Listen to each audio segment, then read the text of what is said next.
Apologies, we had to cut through that transmission to take you live to the Kempinski Hotel. Now, over the last 2 years, a groundbreaking consensus emerged, not just among academics, but also among corporate people and member states, that development and peace are not only inextricably linked, but utterly inseparable.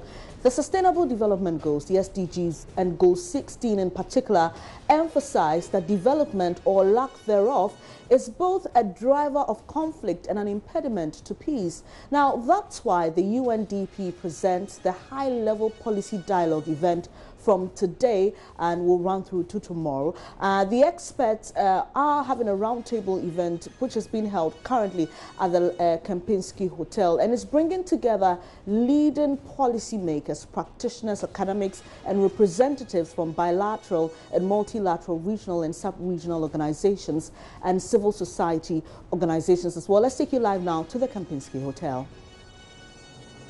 For UNDP here in Ghana to come and welcome us to his territory. Thank you, Dominic Sam.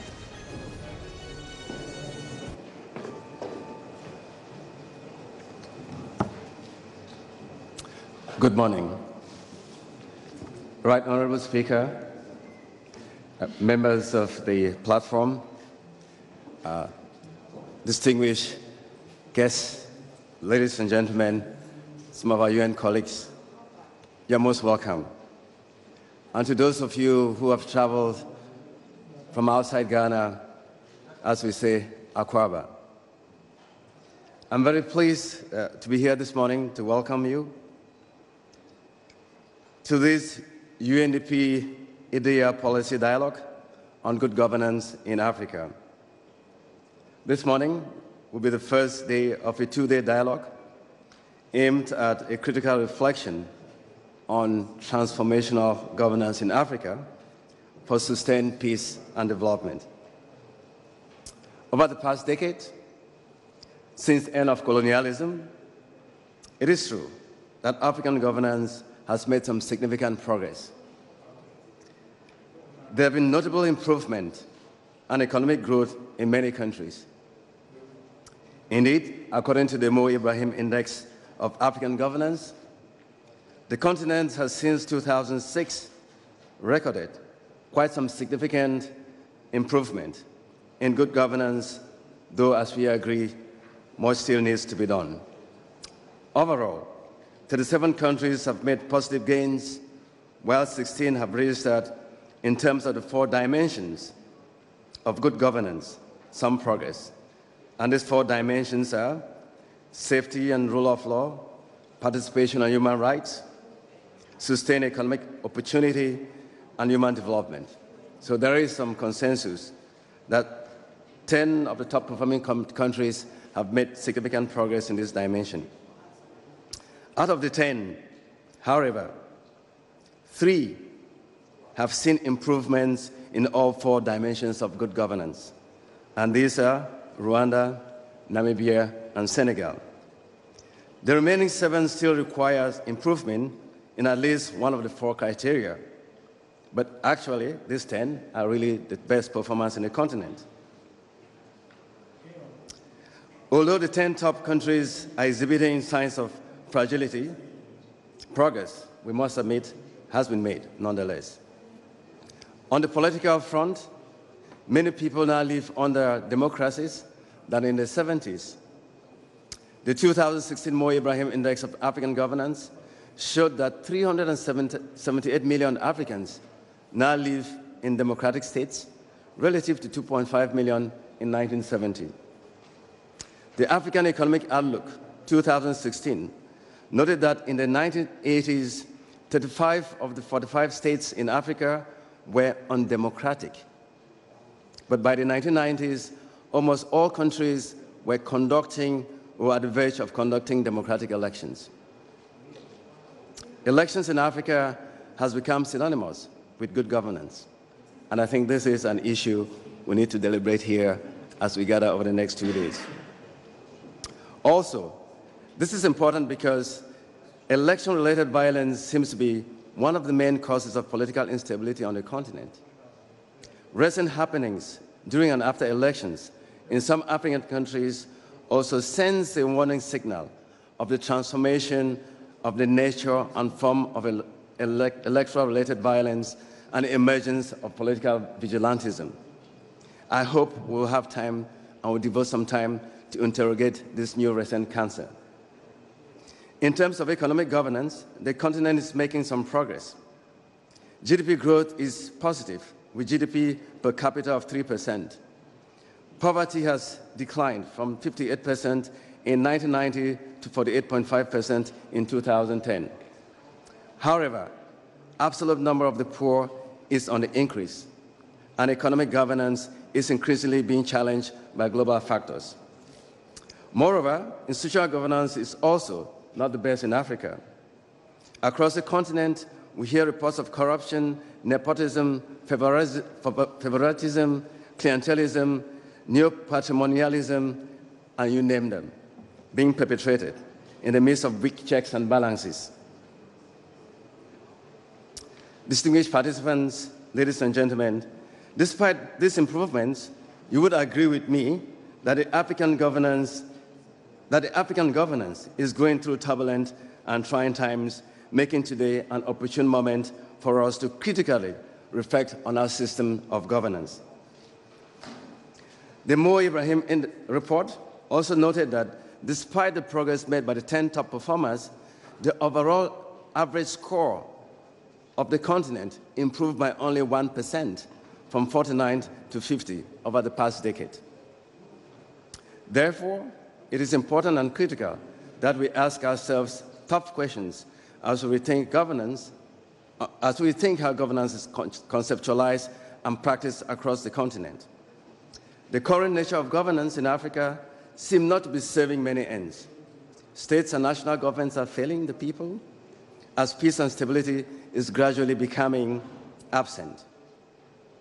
As we reflect today and tomorrow on how to transform governance for sustainable peace and development on the continent, I hope that by the time we're through with the discussions and debates, that the issues and challenges that confront African governance would be clearer.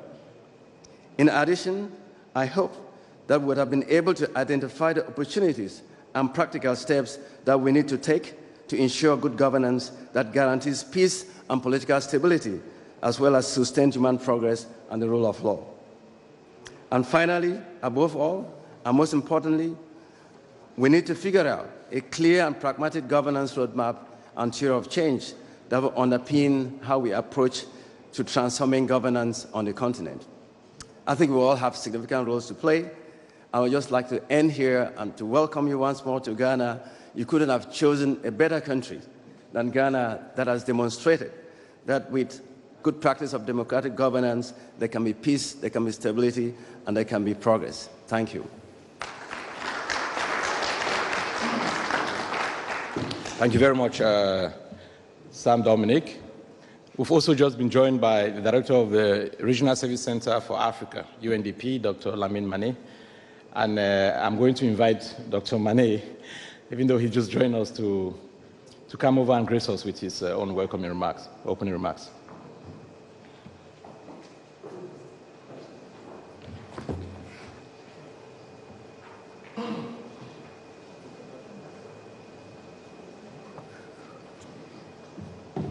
Thank you very much, our moderator.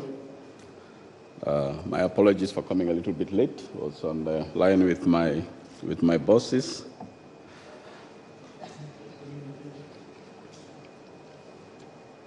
The Right Honorable Professor Aaron Mike Okwe, Speaker of Parliament, Republic of Ghana,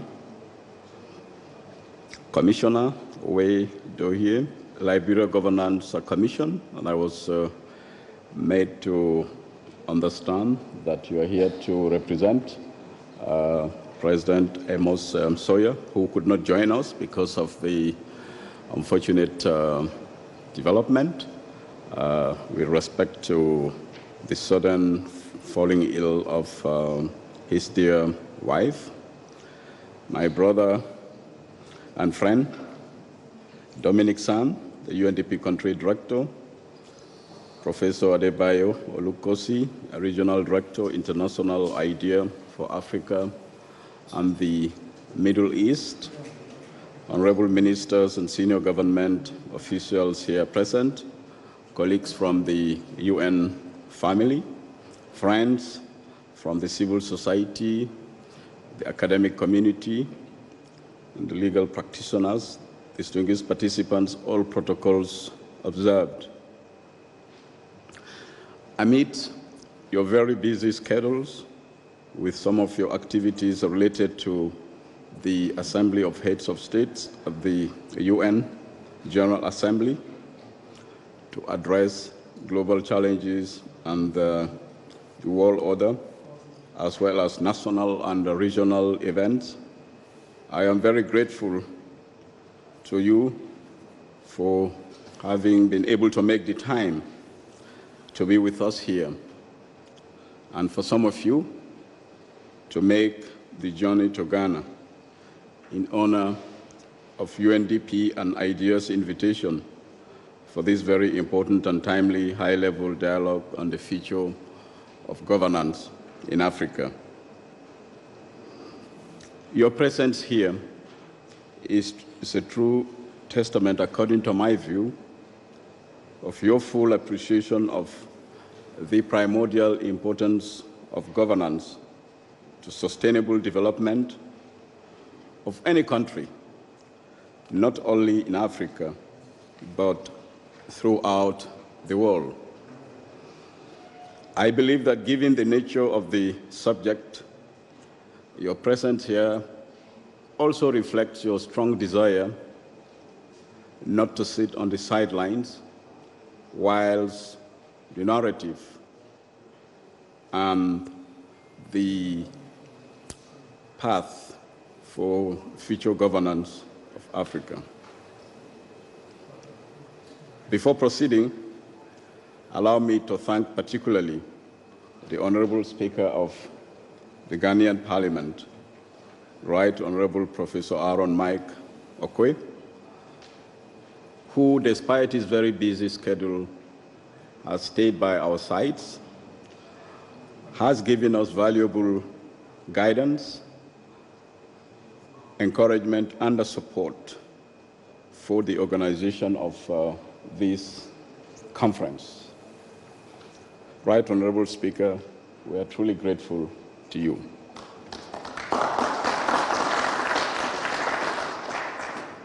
I would also like to thank my friend and colleague Dominic Sam, as well as the UN Resident Coordinator and UNDP Resident Representative to Ghana, Christine, for the tremendous substantive and logistical support we have received from the Ghana Country Office in the organization of this event.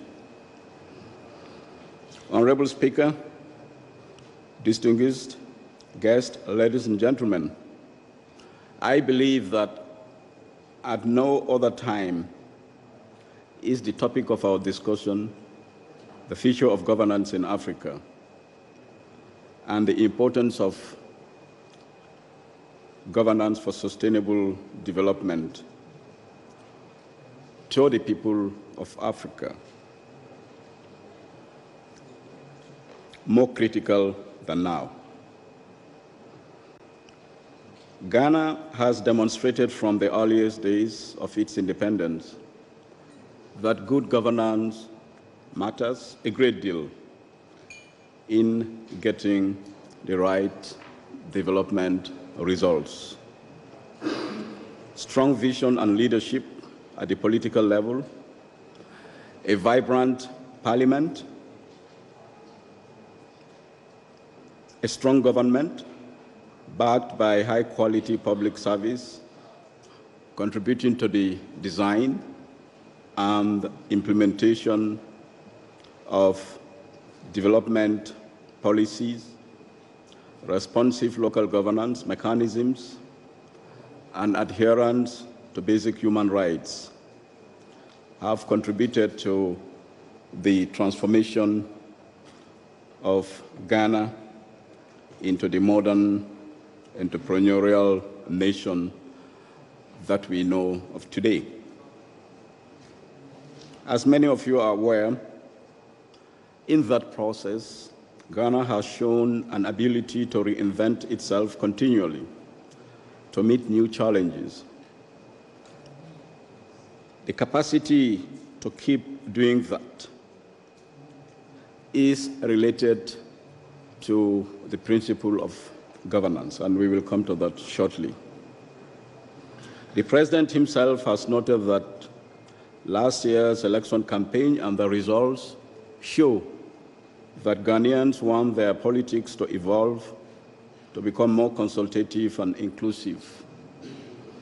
Ghanaians want to be engaged in shaping their future and want the government to be more responsive to their immediate needs, end of quote. So as Ghana evolves, I believe it is likely to address decisively the challenges which have emerged to its current governance and development model, not least the rising inequality and move to greater encouragement of its people in pursuing equitable and sustainable development. I dwelt a little bit more than usual, probably, on the Ghanaian case because I believe that it illustrates the path that governance has taken in our continent since independence, the current state of affairs, and what we should anticipate in the future. So for all these reasons, ladies and gentlemen, I believe that Accra is a highly appropriate place for us to meet today and tomorrow to assess the region's development achievements, anticipate the challenges, understand the critical importance of governance to those processes, and begin to reflect more decisively on the future of governance in Africa. Right Honorable Speaker, distinguished ladies and gentlemen, at UNDP, we see development in Africa today framed by two parallel, yet contradictory trends. And before I go into that, I would like to note that since independence, the UN system has been a valuable partner to Africa in charting the most appropriate governance processes. When we look back, we should be proud of important achievements, but our attention is also drawn to the challenges that the continent has faced and that will continue to face over the next years. So thinking about these trends that I have just mentioned, I think we've all noted from the Africa Rising narrative that the continent has experienced exceptional economic performance over the past 2 decades.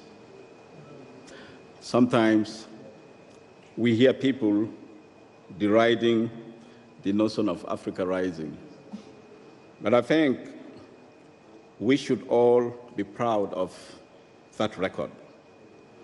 It has been exceptional in the history of nations, particularly with the exception of the Asian countries, attaining growth rates consistently of 5%, and in many cases,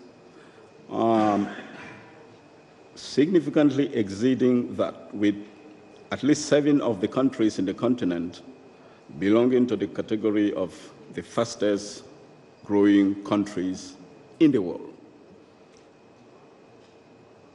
These countries have been cited on many occasions, include Cote d'Ivoire, Rwanda, Ethiopia, Equatorial Guinea, Ghana, Kenya, Nigeria, Sierra Leone, Niger, Liberia. The growth in many of these countries has been unprecedented in their own histories. But the other side of the coin is that with the rapid slowing down of growth since 2014, we have also realized that there has been inherent weaknesses in this pattern of growth. Truly, the continent has not attained the desired level of transformation which could render its economies resilient in the face of the global headwinds that we have witnessed since 2014. Also, on the positive side, on the side of the positive side of the coin, despite the skepticism that is expressed about the governance in the continent, we have also witnessed tremendous improvements on the governance landscapes. We can easily count so many countries that have embraced what the French call alternance, multi-party systems, and the limits on presidential terms. Today in West Africa, the ECOWAS countries, I think they're number 16. So we have only one country which has yet to put in place the term limits. I think you know about it. My own country, the Gambia, was the last one. It was among the two, but now we have embraced the limits on the presidential terms. And I think the recent Gambian experience should offer us a lot of encouragement that democracy can win in Africa. But on the other side, as I have said, the growth history of Africa has dimmed. We also have a lot of challenges with respect to entrenching democracy. There are still a lot of cases where we're experiencing reversals. Conflicts are rearing their head again. And to make that worse, we're also experiencing the increasing trend of extremism. It is also notable that our democratic processes continue to show some important weaknesses. We tend to equate democratic processes with elections. And the electoral processes, as you know, are also subject to manipulation. We have seen this also in cases. Sometimes it's dangerous to mention them, but I think Kenya could be seen as one of them, where despite important positive developments, the weaknesses of the electoral system, they have been exposed. But we believe that this should not be a cause for us to go back to the days of optimism.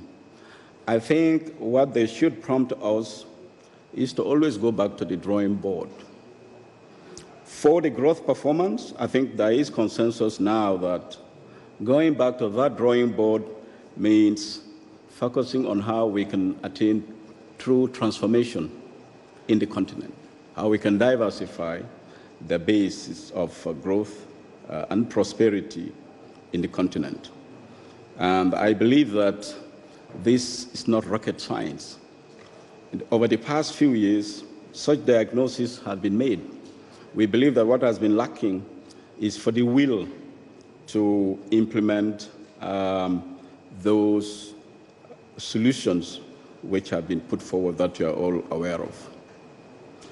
On the governance front, we also have to go back to the drawing board and examine critically the achievements that we have made on the continent, the role of partnerships, and how we could address some of those weaknesses. And I believe that with true partnership with the governments and people of Africa, we should be able to address those problems. There are other issues we need to look at as we reflect on the future of governance in Africa. In conclusion, I would like to draw attention in that regard to three critical areas that I believe, if addressed effectively, the future of governance in Africa will be assured. These are three areas, or I may add fourth one: true responsiveness of leaders to the aspirations of their people, development of robust institutions, enhancing trust, social contract, and innovation. I think we will have time to discuss in detail all these four tenets, and I will not like to take more time on them. This is just to draw your attention as we reflect on the future of governance to some of those four critical areas that we believe will contribute to the entrenchment of governance in Africa. So in conclusion, I believe that despite the challenges that the continent is facing now, its future is bright. And we believe that one of the critical factors of that is to put in place more robust, more responsive, and more innovative democratic processes in place. And to curb this, we believe that the majority of the African countries are now enjoying stable governance. The works that have been done by IDEA, by the Mo Ibrahim Foundation, by UNDP, shows that today the majority of Africans are enjoying peace and stability and more responsive governments to their needs. So as we explore the future of governance in our continent, what we must also consider are the pull and push factors that are now defining the trajectory of governance in our continent. We would like to end by reassuring you of the commitment of UNDP and probably the UN system to accompany the governments, the people, the civil society of Africa in the search for more democratic regimes in the continent. I thank you for your kind attention, and I wish you all very productive deliberations over the next 2 days. Thank you very much. Merci beaucoup.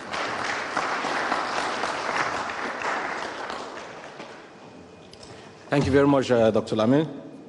I think one of the beautiful things of attending events of this nature, especially for students of governance like myself, is that we get a chance to meet with the who is who on the subject matter in the continent of Africa.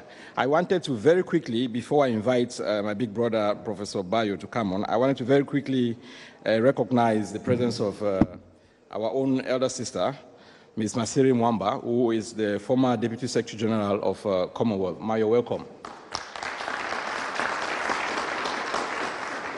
We do have quite a lot of high-profile people in the room, but they asked me not to recognize them. So for that sake, I'm going to skip the others for now. But Prof, I think we invite you also to come and do a very quick opening remark.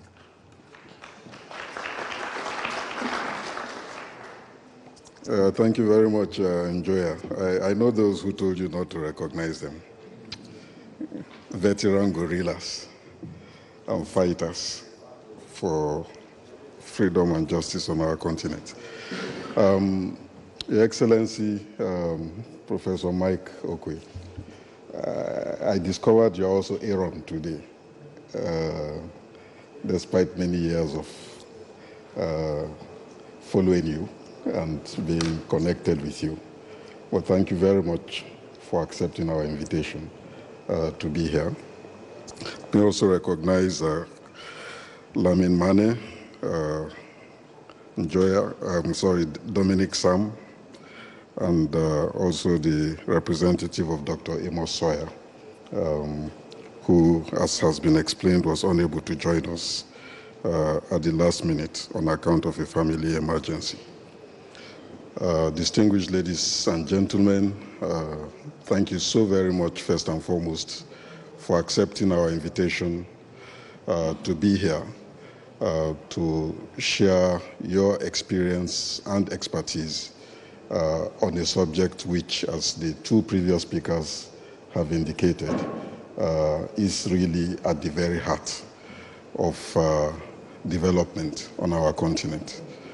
And I'm delighted at the very high turnout of people who, in your various ways, otherwise very busy, especially at this time of the year as we begin to wind down the year, in order to kick off what we all hope in conceiving this initiative would be the beginning of a series of reflections on the issue of a new agenda, possibly framework for thinking and acting on governance issues on our continent.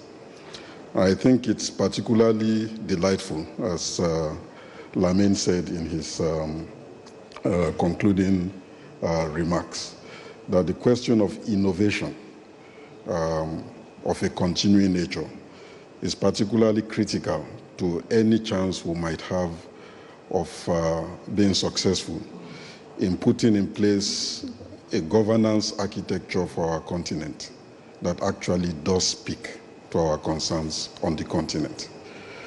If there's any reproach, which I think we should make of ourselves, with regard to our attempts to understand and practice governance on the continent, including even creating ministries of good governance in at least 18 African countries at some point in time. Some of you may not remember that such ministries existed on this continent some 20 years, 25 years ago, almost like a contagion. We woke up and started creating ministries of good governance. I think, it's really that we have spent too much time believing that if we mimic others and immerse ourselves in an old, almost accustomed but never settled mentality of copycat, we might then somehow become like the others. Innovation in governance demands exactly what has been suggested in the concept note and what has been echoed here this morning already.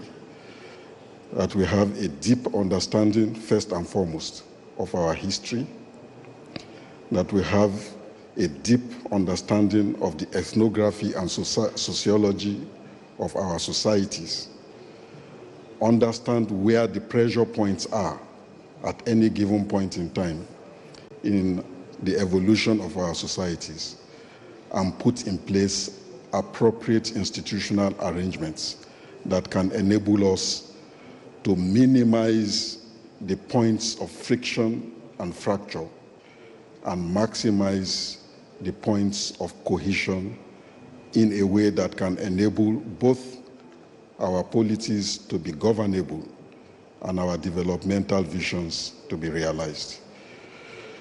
If we step back a bit into history, 30 years ago, even 40 years ago, the preoccupation of the African Academy across the continent, in Legon, Kodesria, Dakar, in Addis Ababa, in Dar es Salaam, the so-called Dar es Salaam debates, which animated the community of African scholars and policy thinkers, a key question which was asked in the context of single party and military rule was what went wrong that so soon after independence and all of the promise of the nationalist struggles that united people across the board, across the continent, we got it so wrong so quickly.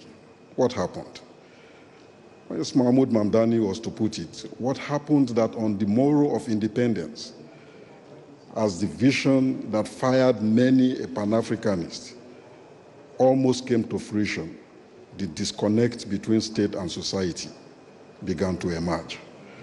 So much so that the Ugandan poet Okot Pitek, speaking through the voice of the old woman in the song of Lawino, said to the politicians who took over state power at independence, to quote the old woman, according to Okot Pitek, leave me, leave me, leave me alone. After all, the Constitution says you should leave me alone.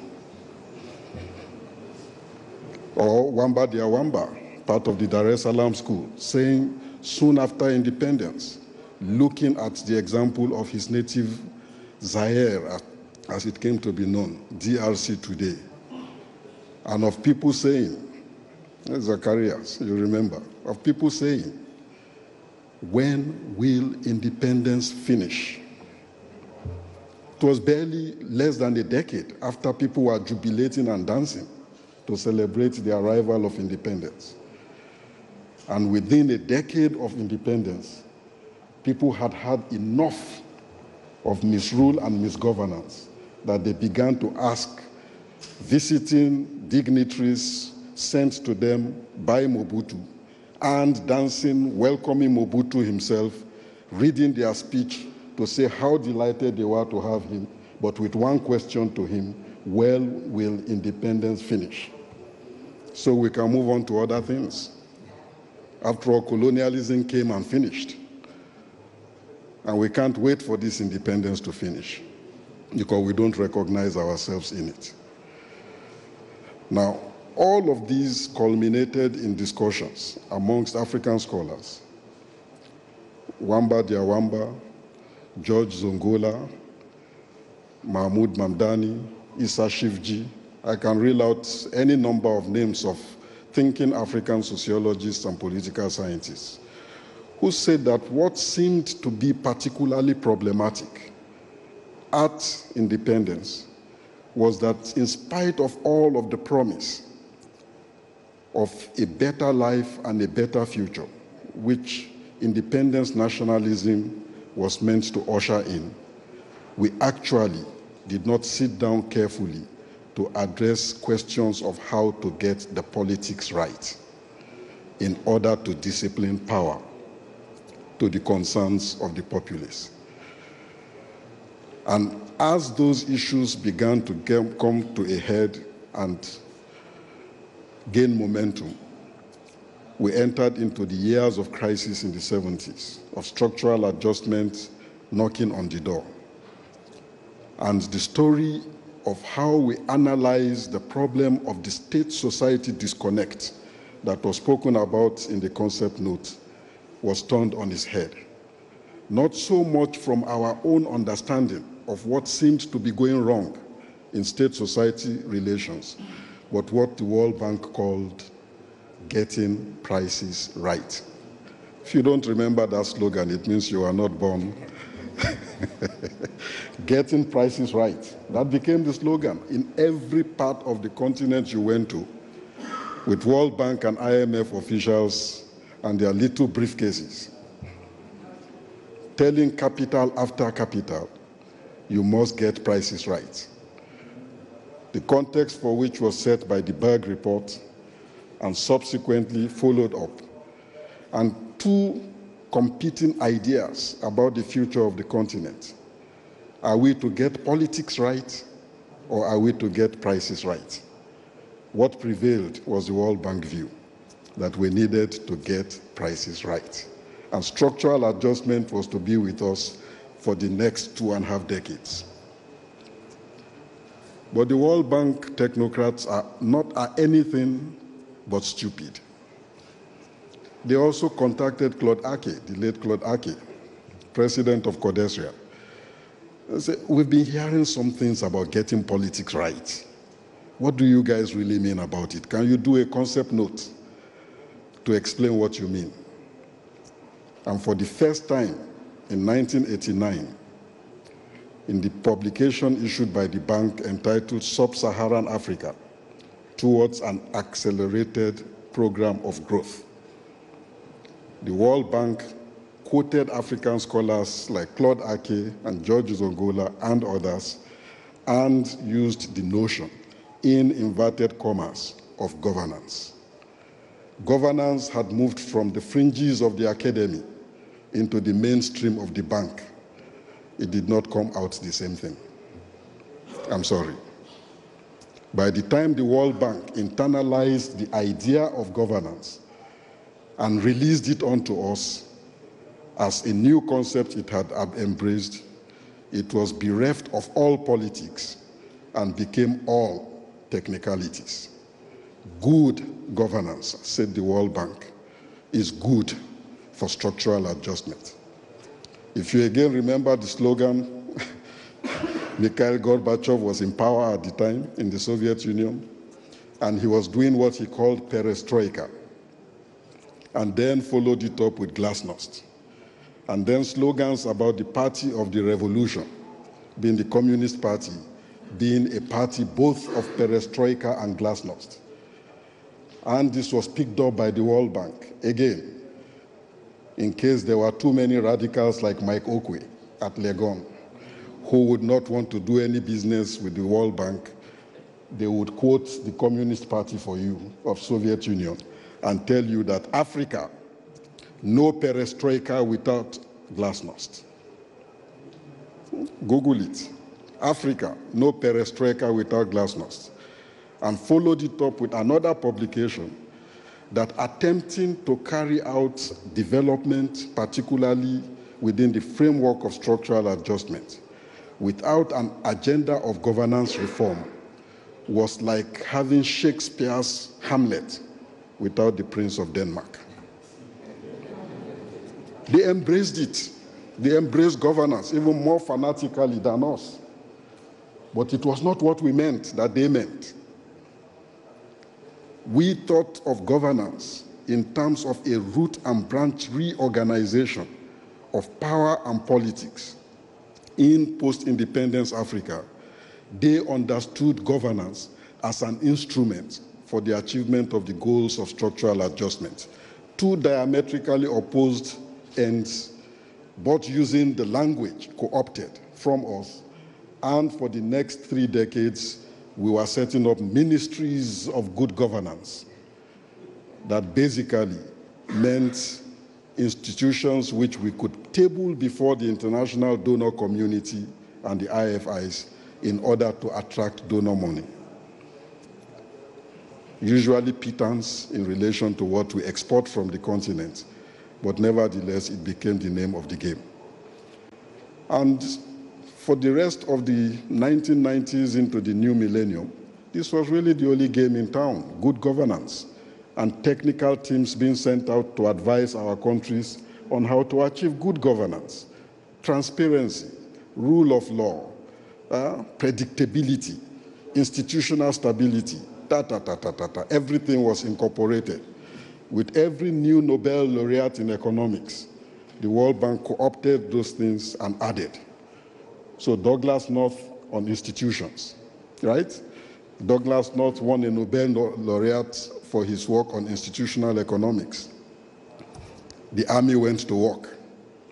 Africa's main problem is that there are no institutions. You need to build institutions. And that became part of the governance agenda. But mind you, all of this is also a case of saying, do what I say, but don't watch what I do. Because in the name of institutional reforms, we moved into a reorganization of the state in Africa, still in pursuit of the ideal of the free market, such that key institutions and agencies of government were either taken out of political scrutiny by citizens or completely dismantled as part of a broad agenda of privatization, commercialization, and deregulation. It's a quick anecdote. I was on a flight from Harare to Lusaka when these institutional reforms gained momentum. Had a ticket for Air Zambia. Chiluba was in power, was one of the experimental sites of the new institutional reforms taking place under the auspices of the World Bank. Got to Harare Airport, ready to go to Lusaka, and to be told that actually as of midnight, a decree was signed by President Chiluba, democratically elected president of multi-party Zambia, basically dissolving Air Zambia.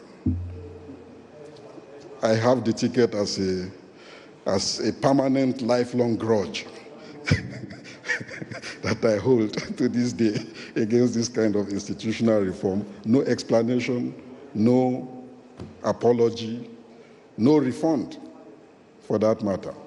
But it spoke to the kind of pressure which governments came across the continent and which effectively resulted in what the UN was subsequently to describe as a process of governance reform that basically became an agencyfication of government, in which specialized government became a collection of specialized agencies taken out of the mainstream civil service, killing esprit de corps in the civil service, destroying the coherence and cohesion of the state system to a point where, by the end of the 1990s, Africa easily became the most undergoverned continent in the world.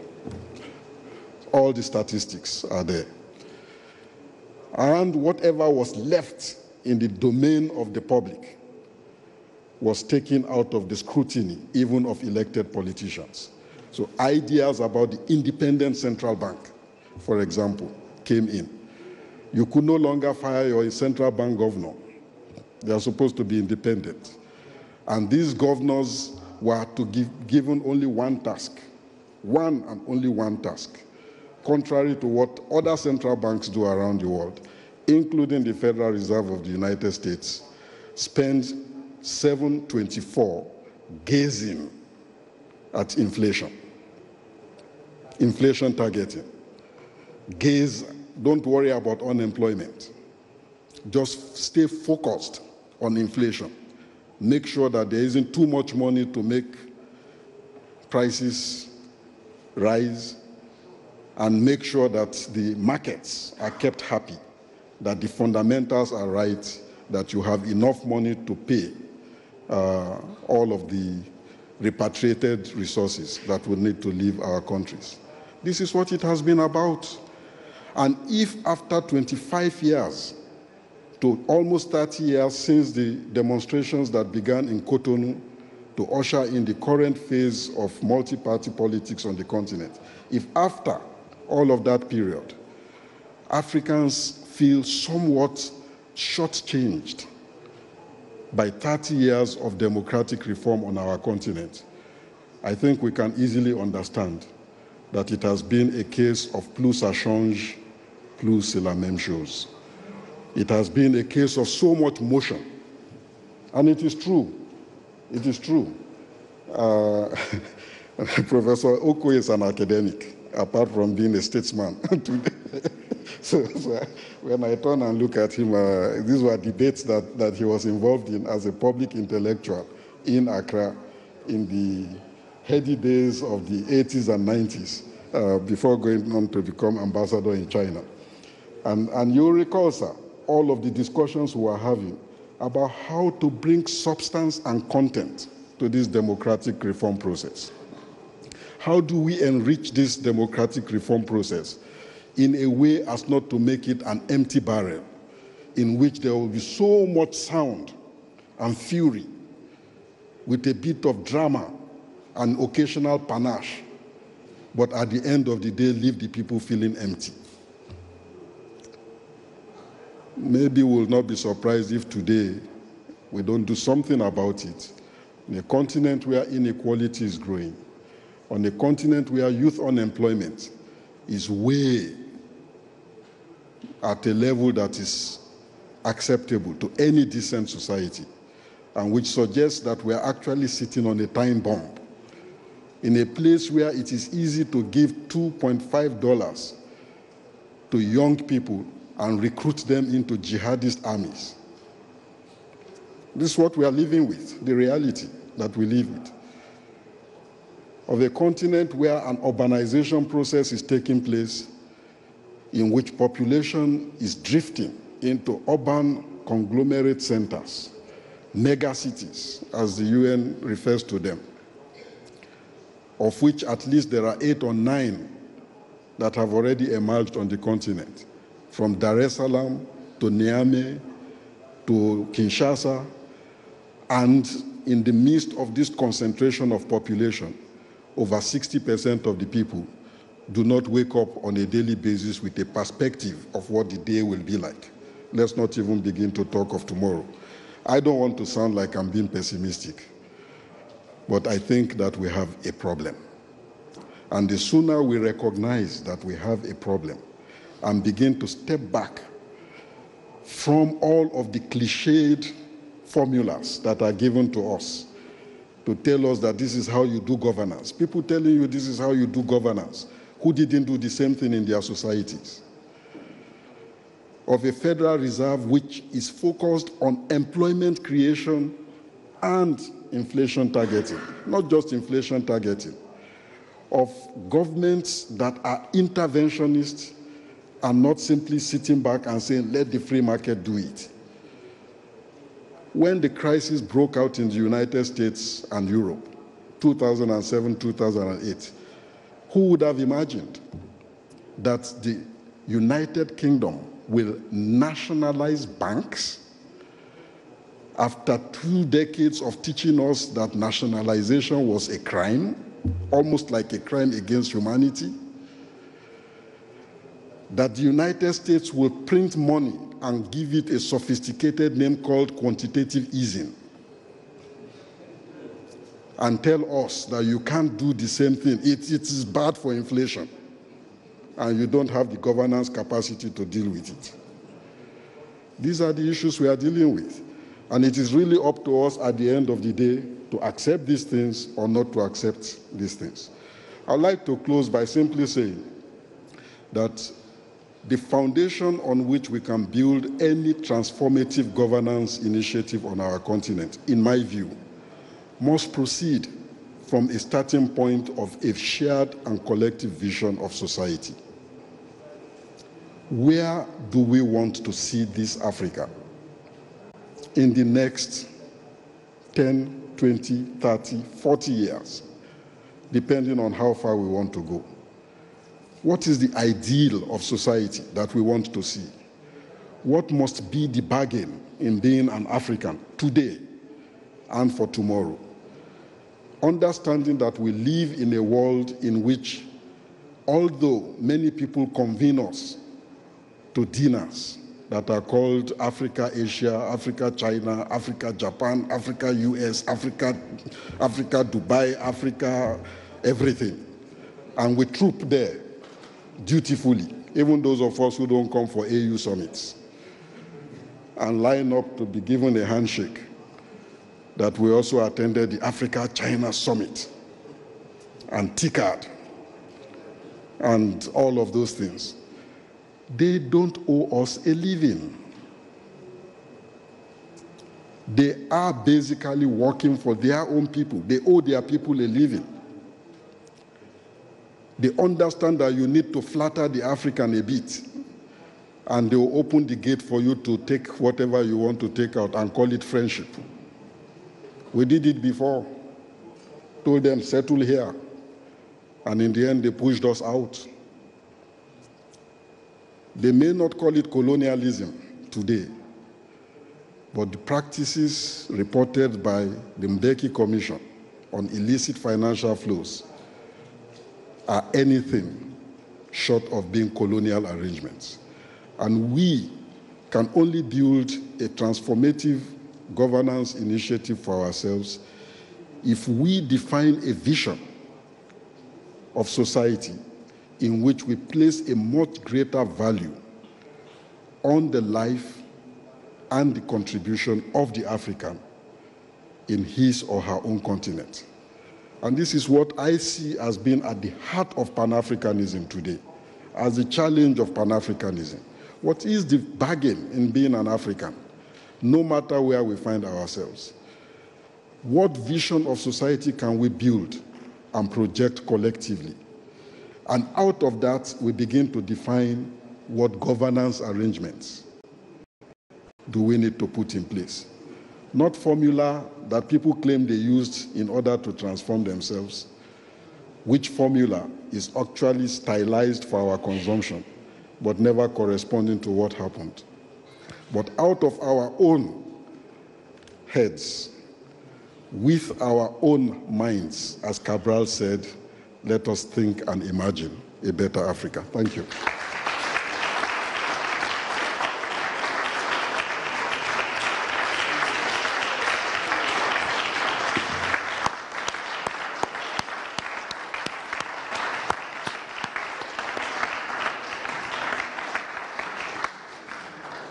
Well, Prof, I told the audience that those of us who are students of governance are in for a treat today. Thank you very much. That was okay. It was okay. I think you can do better. Thank you. Thank you very, very much. So we're going to invite, obviously, Professor and the Right Honorable Professor Okwe.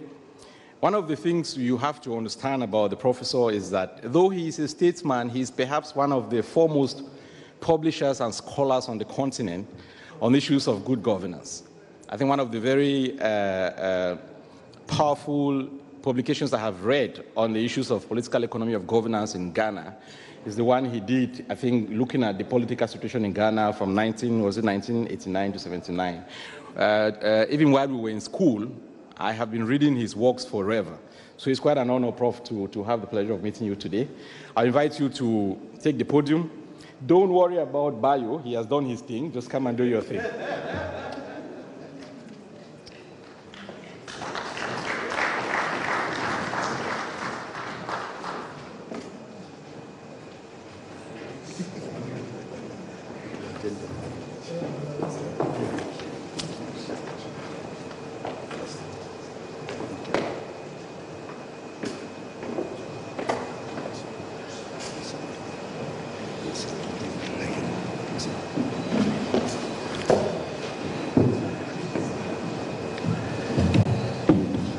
Regional Director of the UNDP,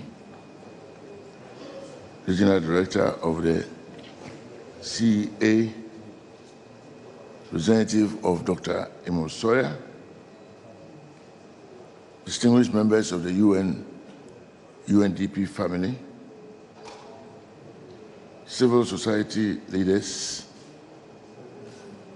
distinguished academics, and analysts, including our very respected Nana Dr.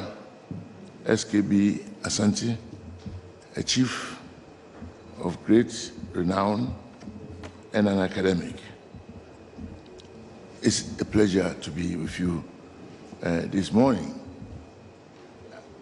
My good friend who just spoke reminds me of our old days in analyzing democracy and good governance in Africa.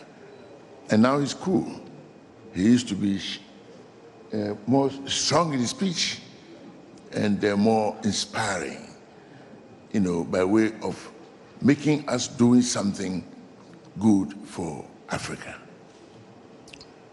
In my few remarks, I would like us to look at this matter in terms of what are some of the challenges in the quest for good governance?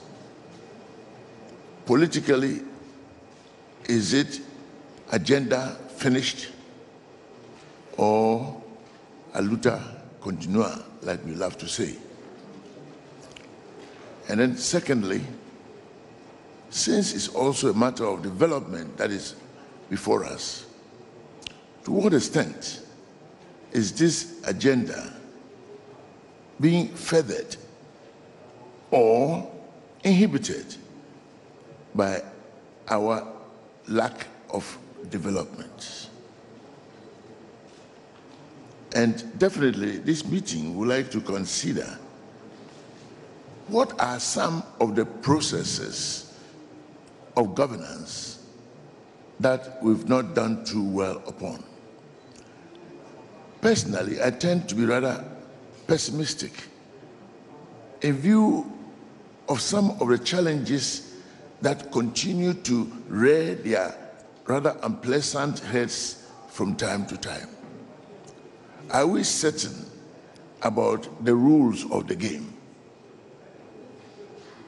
And even in our country here, we continue to have a number of hiccups as a result of the mere presentation and representation and interpretation of the rules of the game. And that is quite dangerous. It should not be a situation that any electoral boss can, at the eve of the election, bring about rules and regulations which tend to be contentious. I believe Africa, working in tandem, should be able to compare and establish the best practices for the electoral process. And we can so establish these processes that any person, anywhere, who tries to go contrary to the established norm will quickly be condemned by the rest of Africa, because this you just cannot do. Within the same context, limitation of tenure is crucial.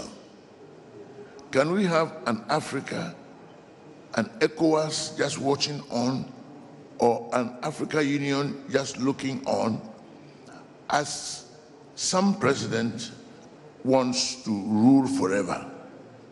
And we see the hand of manipulation in such a process. Distinguished ladies and gentlemen, with regard to the example of the European Union, for example, we see that Spain and Portugal wanted to become members of the EU were prevented from doing so because by the European standard, members of the Union felt their democratic credentials were not strong enough. What are the established democratic credentials in Africa? And no one is going to do that for us. And until we establish these principles, the pillars of good governance as we see it, by way of the best practices and our own development in that regard, that anybody can do his own thing.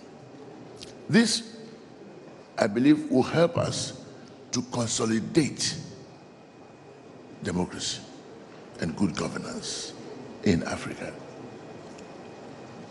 Today, the rights of women continue to nibble on the periphery. Generally speaking, political representation in African parliaments are some 25% of the populace, when women are generally about 51% of the population. Shall we continue to take these things for granted, or bring out serious affirmative action laws so as to protect the rights and improve upon the rights of women? Until we get this aspect right, then of course we are still dangling and not moving forward in the process of deepening democracy and good governance in our various countries. I used to say that it's like a person running a race and consciously tying one leg behind him or her and still wants to win the race. In the race for good governance and also development, we cannot approach the struggle with this kind of attitude. It's a matter actually of using the law as an instrument of social engineering in the process of consolidating good governance and also bringing about development. Distinguished ladies and gentlemen, as we look at the electoral arrangements that regulate the process in Africa, we realize that donors played a very important role in our elections, and they continue to do so. Now we also know they are becoming rather donor wary. What kind of arrangements do we envisage in filling this obvious gap and doing things ourselves? For example, if we were to have a West Africa Electoral Commission, something I've been very, very, very much keen upon. We have a West Africa Examinations Council. In fact, there was a time when we even had a West Africa Cocoa Research Institute and all manner of arrangements. Let there be any war in one of our countries, we will quickly have an ECOMOG going to intervene. Forgetting that many of these also have got electoral dimensions. A lot of conflict arises in Africa from elections, directly or indirectly. What do we do about this? If we had a West Africa Electoral Commission, the register will become a bone of contention, can become international. You cannot be on the Cote d'Ivoire register, on the Togo register, and on the Ghana register at the same time, because there's one credible international register, if you may so say. And yet, we forget about such simple arrangements, sometimes under the cover of sovereignty, which sovereignty, of course, quickly diffuses when there is civil war. And we need our brothers and sisters to come and assist us in those dimensions. So what do we do about this, for example? If we had a powerful West Africa Electoral Commission, they themselves become a regulatory body, so that no one person, president or monarch, can do whatever he or she likes in his or her backyard. In other words, a systematic internationalization of the process, applying the best practices for our mutual benefit. Distinguished ladies and gentlemen, Frantz Fanon, Karl Marx, I was not enamored with socialists as a scholar, no doubt about that. And my views are well known. But there is something in some of the statements they made. If Karl Marx says the poor have nothing to lose by their chains, you cannot ignore it. In fact, the Western countries did not ignore this. That's why today, even in America, there are food stamps for the poor. The poor must not be so poor and unprovided for that they become a danger to the man on the street. It's a fact. And in Britain, we all know about the subsidies on potatoes, milk, chicken, and a few things that will prevent even the African students from being too poor in circumstances that most of us know. Now, if we consider the wretched of the earth, which Fanon wrote so much about, and very much in line with what my good friend talked about just before me. We therefore see the need for a new world economic order in order to sustain democracy. When we have growing graduate unemployed young people, when we have plans of educating our people even more, then we must have plans to employ them and provide for them economically even more. And we are not able to sustain this. And this is why Africa must speak with one voice towards this new world economic order with regard to these provisions concerning the world order as it is today, WTO. We cannot keep on exporting only the raw materials preferred by the West. How do we apply our raw materials ourselves in a way that they are processed, in a way that we have factories, in a way that we generate internal development to match the expectations of our newly educated young people? Distinguished ladies and gentlemen, unless we have an answer to this, democracy may not be sustainable. The poor person is gullible. We have to remove poverty, misery, and disease. Because when a person continues to live a life miserably below the poverty level, that person is very ripe material for use by revolutionaries. And if we want stability, good governance, a government that is responsive, like we heard this morning, and I believe very much in responsiveness, such that people can also participate, interrogate the governors, and be part and parcel of the process. When that happens, then of course, that is positively, then democracy will be strengthened. If it does not happen positively, then you will see that sooner than later, people will begin to ask, but will the vote bring me food on the table? And that is something that we should ensure that the good Lord should forbid.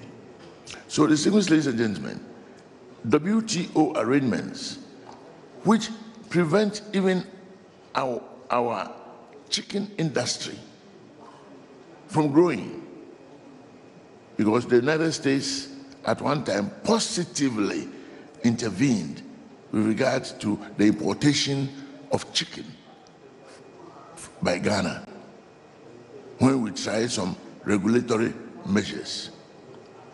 And therefore, this misorder of the world economic system, when shall we overcome?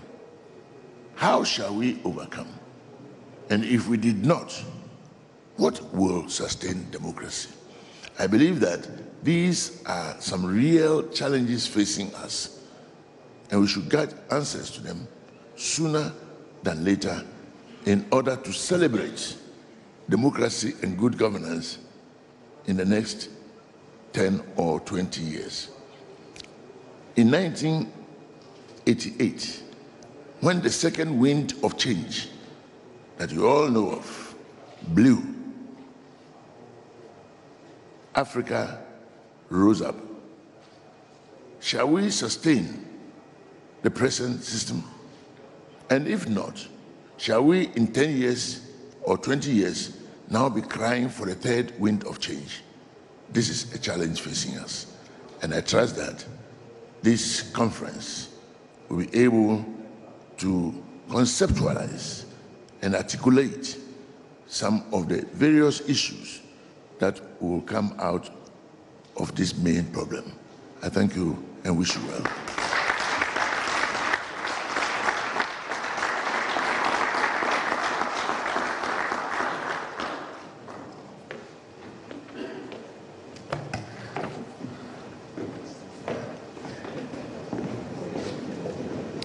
Thank you, Honorable Speaker. Thank you very much. Ladies and gentlemen, I also would love to use this moment to recognize the presence of Her Excellency Joyce Banda, the former president of Malawi. What is exceptional about our mom and big sister is that she insisted on coming and just arrived about 20 minutes ago at the airport, and here she is with us. I think that's a serious commitment that deserves a round of applause from her.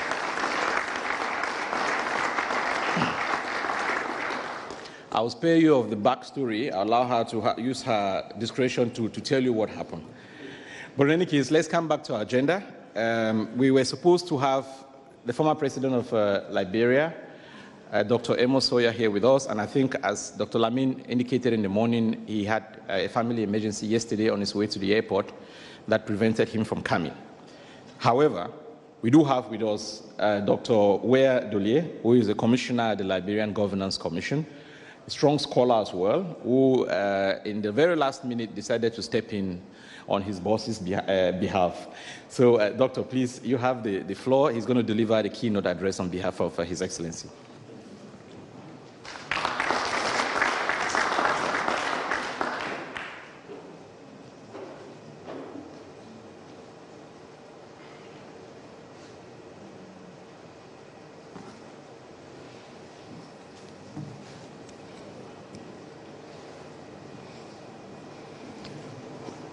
Excellency, Right Honorable Speaker, Madam President, all protocols observed. President Sawyer would like to be here himself, except for the unfortunate incident while on his way to the airport yesterday. He is particularly interested in this engagement because this is all he's done all his life. And when we received the information regarding this engagement, he was particularly elated. And working with my boss, you know how he is interested in the subject when he calls you after midnight. So Monday morning, when I got a call at 3 o'clock from him to ask me if I received and if I read the document, I said, yes, sir. Have you done some work? Yes, sir. So he really would like to be here. But, Excellency, before I go into his speech, I only ask permission to bore you with, since we're talking about governance in Africa, to bore you with our frequent experience in Liberia, our current experience in Liberia. On October 10, we'll be going to elections. And as the emerging think tank in Liberia, the Governance Commission has been seized with advocating peaceful elections. Until recently, when we came to this unfortunate realization that, there is peaceful elections, then there is peaceful transition. And we haven't done a lot of advocacy work or preparation in that direction. So we got to work, develop concepts, and make presentation to Madam President. Then she was like, you just thinking about this? It was not a good moment, but we were able to convince her, and she made a submission to the legislature. And if it were possible, I would only ask the Honorable Speaker to engage his colleagues so they can see reason to pass that transition bill into law. Because for us, this is the first time we are going through a transition in the last 73 years. The last time we had this, in 1944, it was not the best experience in the world. It actually ended up into a failed coup, and then we have this experience that still haunts us, coming out of conflict, the fear of return to conflict. So we take that seriously.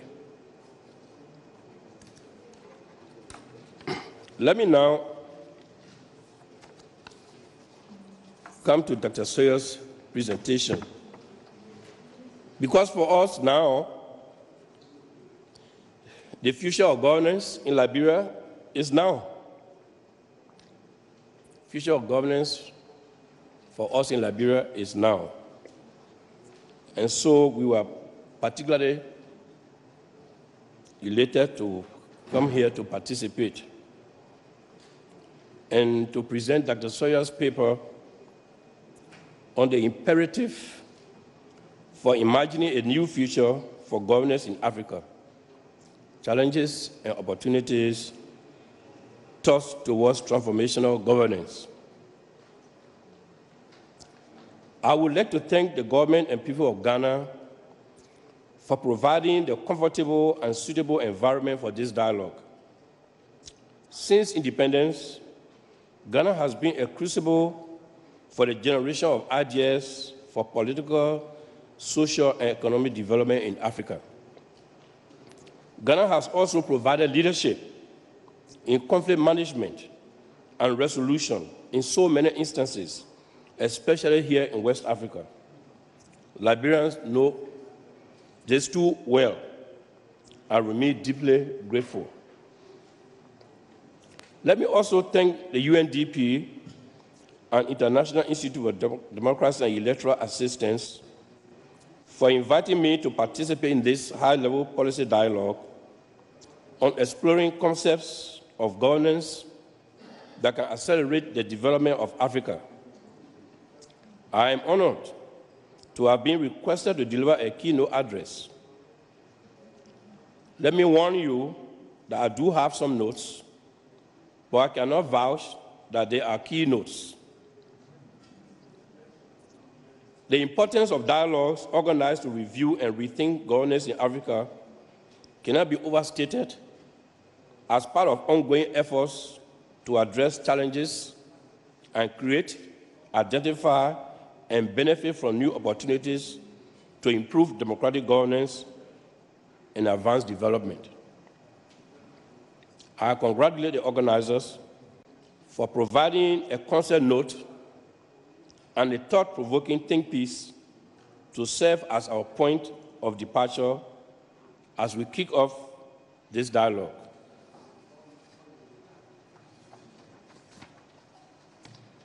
While there have been many shifts and turns in our conception of governance in Africa over the last 25 years, the consensus still holds that the quality of governance is central to sustaining peace, preventing conflict, and advancing development.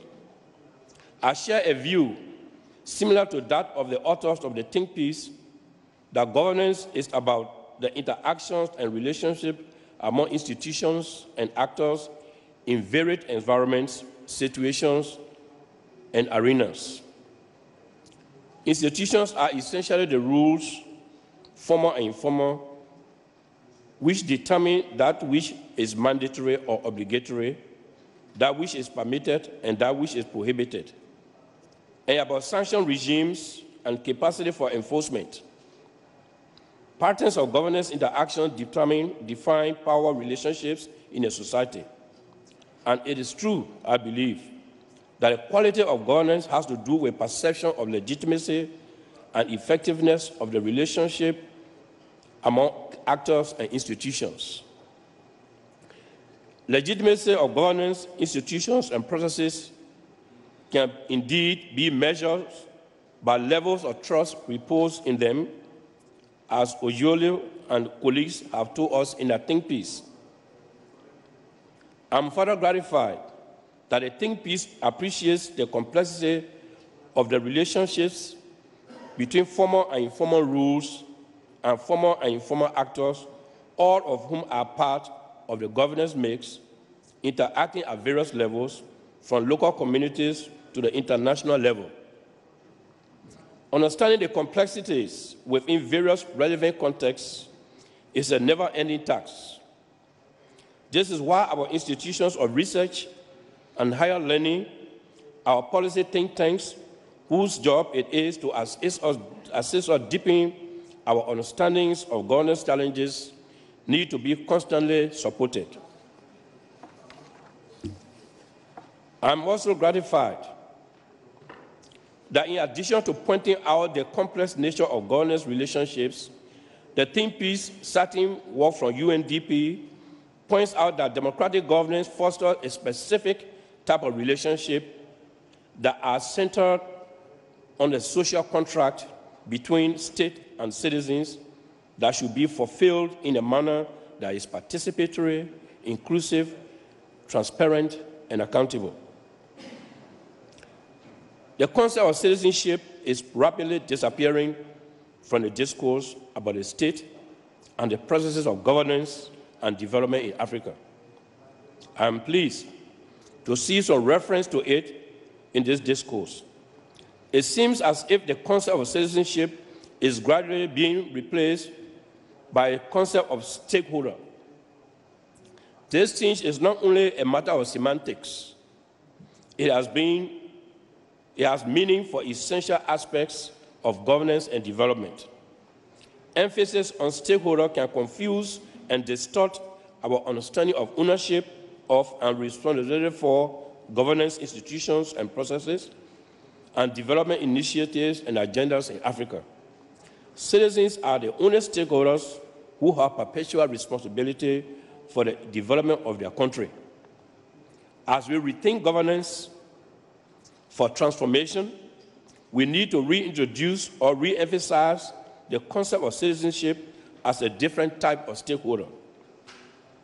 When we rethink governance, we have an opportunity to rethink citizenship and situate it properly in our governance and development processes. As we discover the importance of citizenship, we will be able to renew our commitment to equality of citizens, their empowerment with knowledge and skills, and their efficacy as actors. We will discover the importance of place of citizenship, education, and information dissemination in nurturing knowledgeable and efficacious citizens who are the bedrock of all democratic governance processes. This is how we can begin to achieve the breadth and the level of meaningful participation that can sustain systems of democratic governance in Africa. I'm very pleased that the term of meaningful participation has been used in the think piece. Quality of participation is critical to democratic governance, that we should support our think tanks and research centers to accelerate the development of a science of citizenship and participation in Africa, such that we can deepen our understanding of the various patterns of participation in our various cultures and contexts, and how these patterns of participation can be grounded in democratic values where they appear to be weak in these values. Speaking about deepening our understanding of patterns of participation in African democratic processes, I'm here reminded of our efforts in Liberia to establish institutions for resolving land disputes in some rural areas where chiefs and elders dominated conflict resolution mechanisms on land issues. Female participants in the consultations expressed considerable distrust for the courts and the police, as did many of the male elders. When asked for their recommendations, they almost unanimously prefer democratizing the indigenous land conflict resolution mechanism by including women representatives in those mechanisms rather than introducing land courts as we were to be established by the state. Scholars and practitioners in governance often need to understand these patterns far better than we do, and use them to increase participation and deepen democratic governance. This will contribute to advancing the perception of democratic governance beyond the confines of electoral democracy. But even with the practice of electoral democracy as our focus, we need adaptations appropriate for our social and political context. For example, I'm concerned about how often we apply majoritarian principle without a full appreciation of context and consequences for social cohesion. How we readily give up consensus building and hide behind the legalism of majoritarian principle to deploy winner-take-all democratic solutions that exclude substantial minorities. Or how we fail to apply majoritarian principle when we need instead to transcend narrow sectarian, regional, or ethnic communities and build wider constituencies.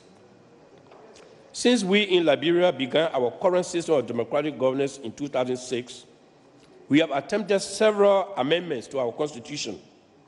None has been successful, except one which replaced the majoritarian principle for the election of members of the House of Representatives and the Senate.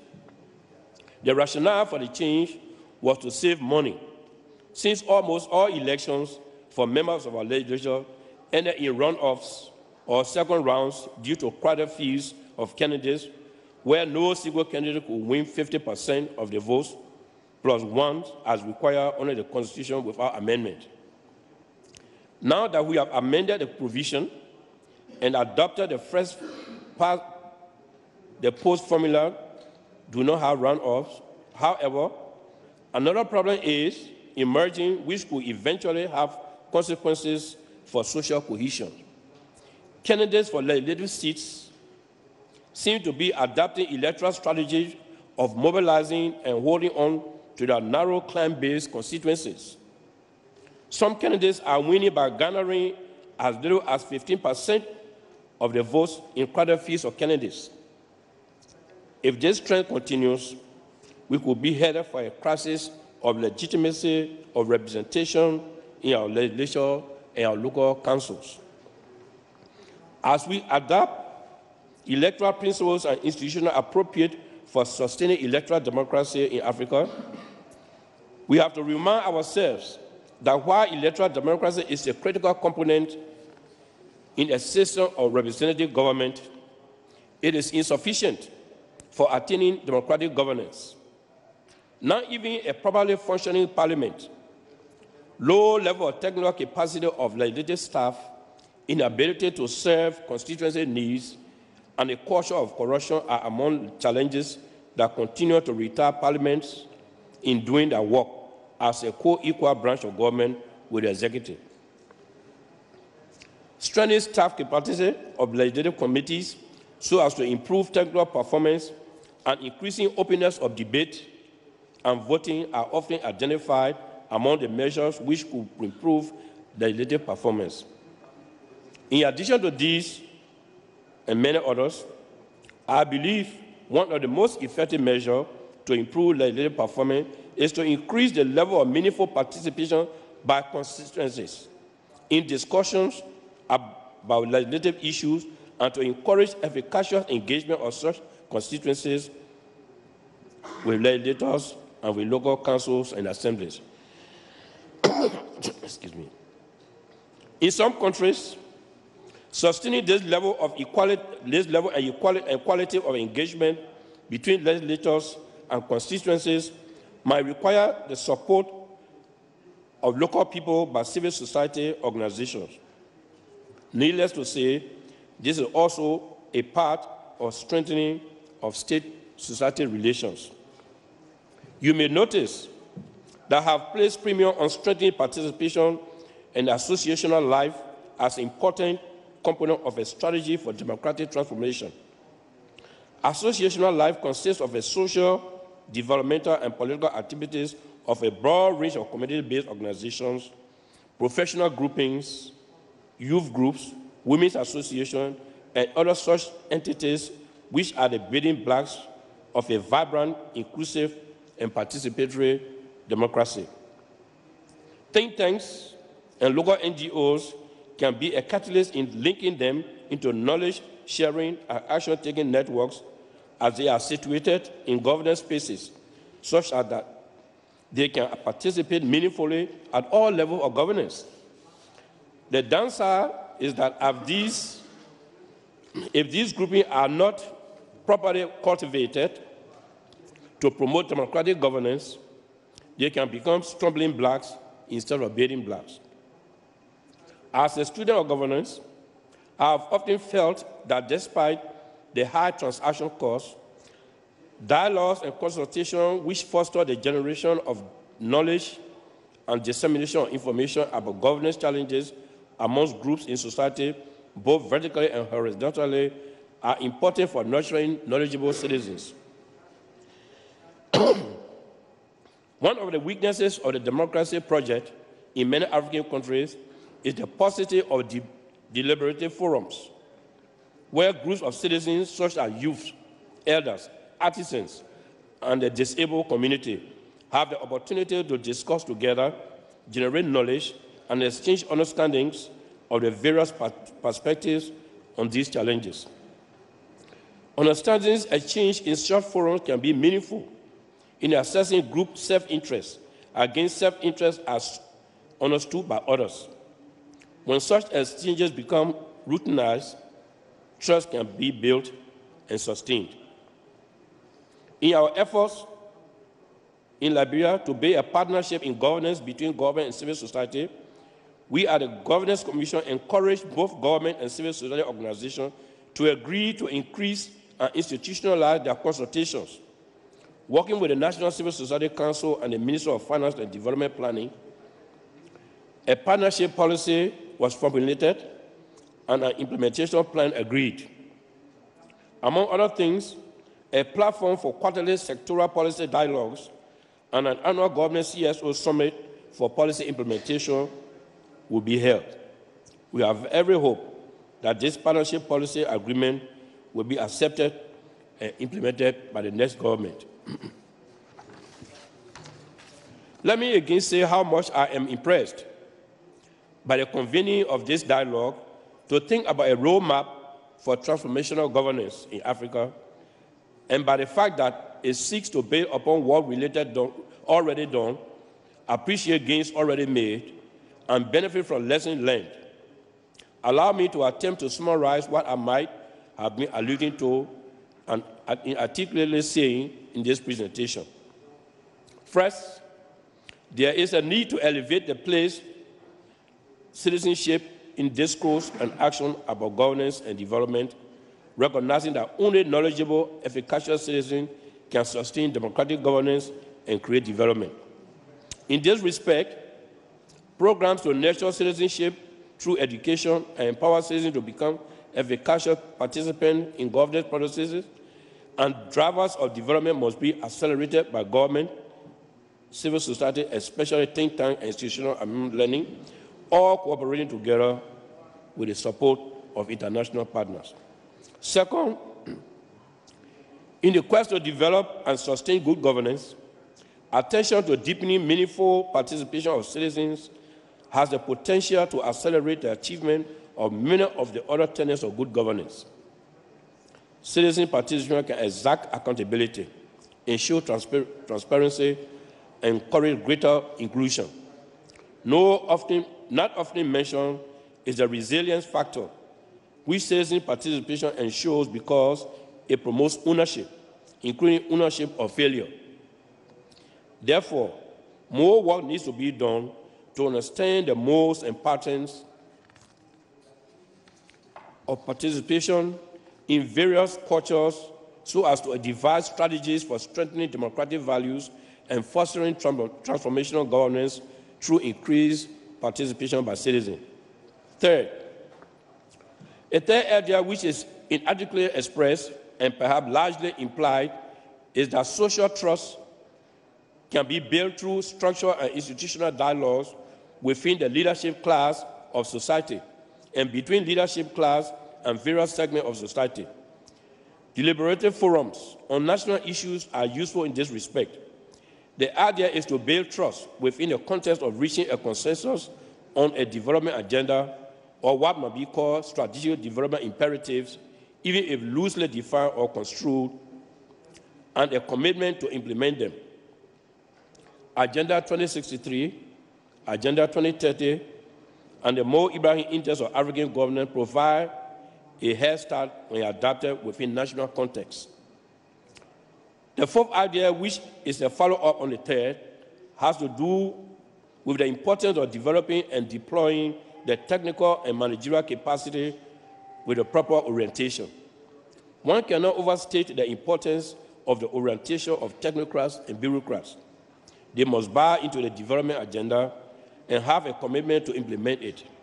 Similarly, the political elite must avoid attempts to induce them into narrow partisan engagements. Finally, there is need for constant and reinforcement of engagement between government and those segments of society whose support is deemed strategically important for ensuring social cohesion, sustaining democratic governance, and traversing the vicissitudes of development.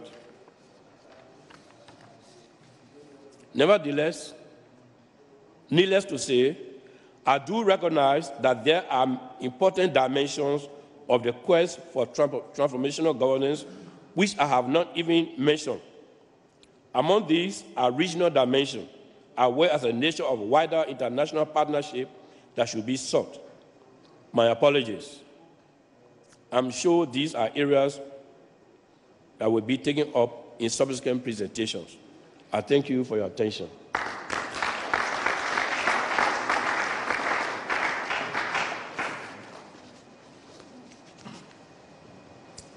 Thank you, Commissioner Weah. I think at this stage we have absorbed quite a lot.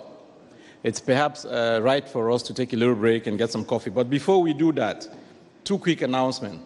One also is to recognize the presence of Dr. Christopher Fominyo, who flew in this morning with Her Excellency from Washington, D.C. to be here. He just landed at the airport and he's right here with us.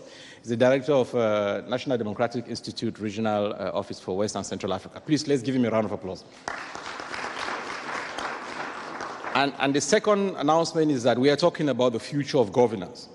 So hopefully we would expect that some of the new innovative tools that we have there would be used by those in this room to start embracing that future of governance. So we're asking all of you to use Twitter. Those that are here, we have a hashtag Future of Gulf, a hashtag Future of Gulf Africa. Please let others share in this conversation. And finally, I am asked to inform everybody that the sessions are streamed live. I understand there are some people in the room who doesn't or would not like to be on TV. Let me know. We can create a special room for you outside to follow the conversation. But anyway, I wanted to let everybody know that the sessions are screened live. So we're going to go right out to the left and take a group picture, and then we get coffee for 15 minutes, and then we reconverge in the room. Thank you very much. Please give a round of applause to our panelists.